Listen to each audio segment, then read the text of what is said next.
Hello Dhani's kitchen ജേണിയിലേക്ക് എല്ലാ കൂട്ടുകാർക്കും സ്വാഗതം. വളരെ എളുപ്പത്തിൽ ഒട്ടും കയ്പില്ലാതെ വളരെ രുചികരമായിട്ട് ചോറിനൊപ്പം കൂട്ടി കഴിക്കാൻ പറ്റിയ ഒരു പാവയ്ക്ക റെസിപ്പിയാണ് കേട്ടോ. എത്ര ഇഷ്ടമില്ലാത്തവരും കഴിച്ചു പോവും. അധികം സൈഡ് കറിയൊന്നും ഇല്ലാതെ തന്നെ നമുക്ക് കഴിക്കാൻ പറ്റുന്ന ഒരു കിഡിലൻ ഐറ്റമാണ്. എല്ലാവർക്കും ഇഷ്ടമാവും കേട്ടോ. ഇതുവരെ ആരും ഉണ്ടാക്കാത്ത ഒരു രീതിയിലാണ് നമ്മൾ ഇന്ന് ഈ ഒരു പാവയ്ക്ക ഉണ്ടാക്കുന്നത്. അപ്പോൾ അതിനായിട്ട് ഞാനിവിടെ ഒരു 4 പാവയ്ക്ക എടുത്തിട്ടുണ്ട്.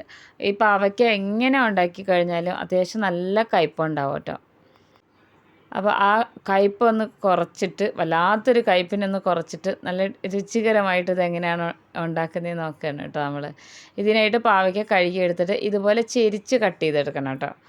ഈ ഒരു രീതിയിലാണ് ഞാൻ ഉണ്ടാക്കിയെടുക്കാറ്.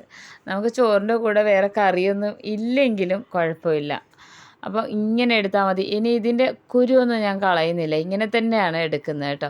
ഇത് ഈ മുറിക്കുന്ന ഈ ഒരു രീതി നമുക്ക് റൗണ്ടിൽ വേണമെങ്കിലും കട്ട് ചെയ്യാം. കുറച്ച് ഇതുപോലെ ഈ ഒരു രീതിയിലൊക്കെ കട്ട് ചെയ്തെടുക്കുമ്പോൾ ഒരു പ്രത്യേക ഭംഗിയും കൂടിയാണ് കേട്ടോ. നല്ല മൂത്ത കുരുവൊക്കെയാണ്, എന്നാൽ പോലും ഞാൻ ഇത് കളയുന്നില്ല. ഇങ്ങനെ ഉണ്ടാക്കിയെടുക്കുമ്പോൾ ഞാനിത് കളയാറില്ല കേട്ടോ. അപ്പോൾ സാധാരണ വെളുത്ത പാവയ്ക്കല്ലേ നമുക്ക് കിട്ടുക, അത് ഈ ഒരു രീതിയിലുള്ള പാവയ്ക്കയാണ് കിട്ടിയിട്ടുള്ളത്. അപ്പം ഏത് പാവയ്ക്കാണെങ്കിലും കുഴപ്പമില്ല. നമുക്ക് ആദ്യം പാവയ്ക്കാനെല്ലാം ഇതുപോലെ കട്ട് ചെയ്തെടുക്കണം. കട്ട് ചെയ്തെടുത്തതിന് ശേഷം ഇതിൻ്റെ ഉള്ളിലുള്ളതൊന്നും നമ്മൾ കളയുന്നില്ല. ഇതിങ്ങനെ തന്നെ ഒരു പാത്രത്തിലേക്ക് മാറ്റുകയാണ് ചെയ്യുന്നത് കേട്ടോ. അപ്പോൾ എത്ര എങ്ങനെ വെച്ചാലും ചെറിയൊരു കയ്പ്പ് ഈ പാവയ്ക്കൊക്കെ ഉണ്ടാവും. തൈരിലിട്ട് കഴിക്കാറുണ്ട്, അതുപോലെ തന്നെ ഫ്രൈ ചെയ്ത് കഴിക്കാറുണ്ട് നമ്മൾ. ആ ഒരു രീതി അല്ലാതെ തന്നെ ചമ്മന്തി പോലെ പാവയ്ക്ക ചമ്മന്തി കേട്ടിട്ടുണ്ടോ? ആ ഒരു രീതിയിൽ ഒരുപാട് മസാലകളൊന്നും ഇല്ലെങ്കിലും നമുക്ക് വളരെ രുചികരമായിട്ട് നമുക്കിതിനെ ഉണ്ടാക്കിയെടുക്കാം കേട്ടോ. അപ്പോൾ നമ്മുടെ വീഡിയോ കണ്ടുകൊണ്ടിരിക്കുമ്പോൾ തന്നെ നമ്മുടെ ചാനലൊന്ന് സബ്സ്ക്രൈബ് ചെയ്ത് വയ്ക്കണം. വീഡിയോ ഇഷ്ടപ്പെട്ട ഫ്രണ്ട്സിനൊക്കെ ഒന്ന് ഷെയർ ചെയ്ത് കൊടുക്കണം. ലൈക്ക് ചെയ്ത് വയ്ക്കാനും മറക്കരുത് കേട്ടോ. അടുത്തുള്ള ബെൽ ബട്ടനും ഒന്ന് പ്രസ് ചെയ്ത് വെച്ചേക്കണേ. അപ്പോൾ ഞാൻ പാവയ്ക്ക മുഴുവനായിട്ടും ഈ ഒരു രീതിയിൽ അരിഞ്ഞെടുക്കുകയാണ് കേട്ടോ. അപ്പോൾ മുഴുവനായിട്ടും നമ്മൾ പാവയ്ക്ക അരിഞ്ഞെടുത്തിട്ടുണ്ട്. ഇനി ഇതോടെ ഇരിക്കട്ടെ കേട്ടോ. ഇനി ഞാനൊരു മിക്സിയുടെ പൊടിക്കുന്ന ജാറിലേക്ക് ഇത്രയും പുളി എടുത്തിട്ടുണ്ട്. പുളി നമ്മൾ ചമ്മന്തിക്കൊക്കെ എടുക്കുന്ന പോലെയാണ് എടുത്തിട്ടുള്ളത്. 1 സ്പൂണോളം നമ്മളിത് സാമ്പാർ പരിപ്പാണ് കേട്ടോ. 1/2 സ്പൂണോളം ക്യുമിൻ സീഡ്. സാമ്പാർ പരിപ്പ് നിർബന്ധമാണ് കേട്ടോ. ഇനി കറിവേപ്പില ഒരു 2 പിടിയോളം ചേർത്ത് കൊടുക്കാം. കുറച്ച് കൂടിയാലും കുഴപ്പമൊന്നുമില്ല കേട്ടോ കറിവേപ്പില. ഇതിലേക്ക് മുളക് പൊടി ചേർത്ത് കൊടുക്കുന്നത് 1 സ്പൂണോളം മുളക് പൊടി ചേർത്ത് കൊടുക്കുന്നുണ്ട്. ഇത് വെളുത്തുള്ളി ഒന്ന് ചതച്ചെടുത്തതാണ് കേട്ടോ. 2 സ്പൂണോളം നിറയെ ചേർത്ത് കൊടുക്കുന്നുണ്ട് വെളുത്തുള്ളി. അപ്പോൾ മുഴുവൻ വെളുത്തുള്ളി ഇട്ടാൽ ഇങ്ങനെ കഷ്ണമായി കിടക്കുക, അതുകൊണ്ടാണ് ചതച്ചിട്ടത്. ഇനി ഇതിനെല്ലാം കൂടെ ഒട്ടും വെള്ളം ചേർക്കാതെ ഈ ഒരു രീതിയിലൊന്ന് ഒതുക്കിയെടുത്തിട്ടുണ്ട് കേട്ടോ. ഇനി നമുക്ക് ഉണ്ടാക്കി തുടങ്ങാം. ഞാനിവിടെ ഒരു കടായി സ്റ്റൗവിൽ വെച്ചിട്ടുണ്ട്. ഇതിലേക്ക് വെളിച്ചെണ്ണ അല്ലെങ്കിൽ സൺഫ്ലവർ ഓയിൽ ഒഴിച്ചു കൊടുക്കാൻ ഞാൻ 3 സ്പൂണോളം സൺഫ്ലവർ ഓയിൽ ഒഴിച്ചു കൊടുത്ത് പാവയ്ക്ക ഇതിലേക്ക് ഇട്ട് കൊടുക്കാൻ കേട്ടോ. നമ്മളിത് ഫ്രൈ ചെയ്തല്ല എടുക്കുന്നത്. ഇനി ഇതിലേക്ക് പാവയ്ക്ക ഇട്ട് കൊടുത്തതിന് ശേഷം ഉപ്പിട്ട് കൊടുക്കുകയാണ്. ഉപ്പ് ഞാനിവിടെ ഒരു 1/2 സ്പൂണോളം ഉപ്പും കൂടെ ചേർത്ത് കൊടുത്തിട്ടുണ്ട്. ഇനി ഇതിനെ നന്നായിട്ടൊന്ന് ഇളക്കി യോജിപ്പിച്ചെടുക്കണം കേട്ടോ.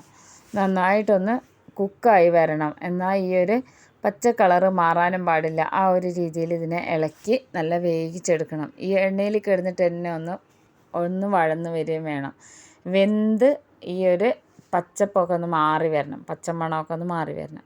പാവയ്ക്കയ്ക്ക് പൊതുവേ ഒരു പച്ചമണമാണ് കേട്ടോ. അതൊന്ന് മാറി കിട്ടാൻ വേണ്ടിയിട്ടാണ് ഈ എണ്ണയിലേക്ക് ഉപ്പും പാവയ്ക്കയും കൂടി ചേർത്ത് കൊടുത്തിട്ടുള്ളത്.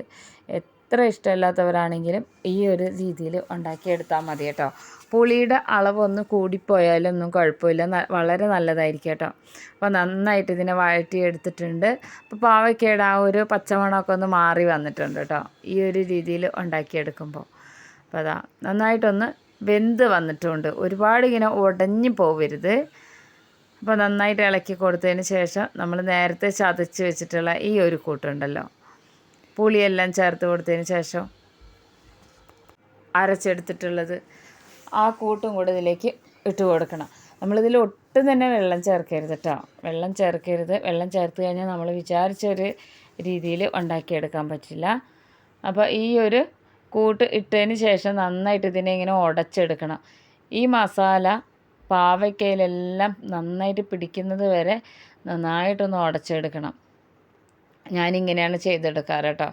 സാധാരണ പാവയ്ക്ക വറക്കുന്നതിനെക്കാട്ടിലും കുറച്ചുകൂടി എനിക്ക് രുചിയായിട്ട് തോന്നിയത് ഇങ്ങനെ ഉണ്ടാക്കിയെടുക്കുമ്പോഴാണ്.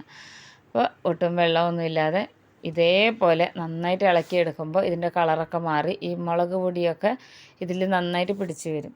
ഞാനത് നന്നായിട്ട് ഇളക്കിയെടുത്തിട്ടുണ്ട് കേട്ടോ. നമ്മുടെ പാവയ്ക്ക ഇവിടെ ഓൾമോസ്റ്റ് ആയിട്ടുണ്ട്.